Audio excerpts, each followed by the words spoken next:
The sun was shining on the sea, shining with all his might. He did his very best to make the billows smooth and bright.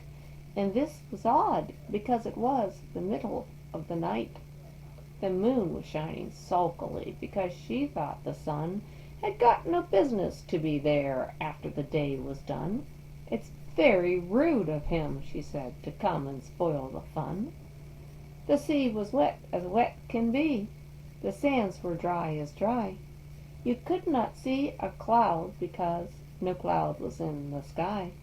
No birds were flying overhead. There were no birds to fly. The Walrus and the Carpenter were walking close at hand. They wept like anything to see such quantities of sand. "If this were only cleared away," they said, "it would be grand. If 7 maids with 7 mops swept it for half a year, do you suppose," the Walrus said, "that they could get it clear?" "I doubt it," said the Carpenter, and he shed a bitter tear. "Oh, oysters, come and walk with us," the Walrus did beseech.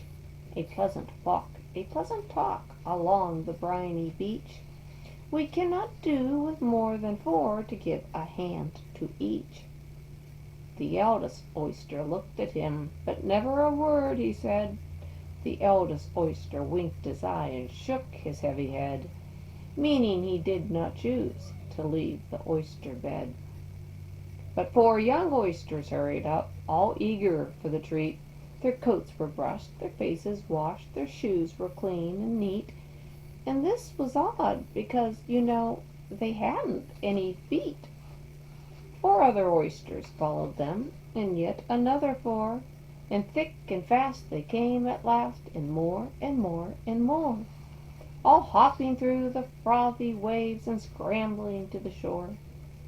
The Walrus and the Carpenter walked on a mile or so, and then they rested on a rock conveniently low, and all the little oysters stood and waited in a row. "The time has come," the Walrus said, "to talk of many things, of shoes and ships and sealing wax, of cabbages and kings, and why the sea is boiling hot, and whether pigs have wings."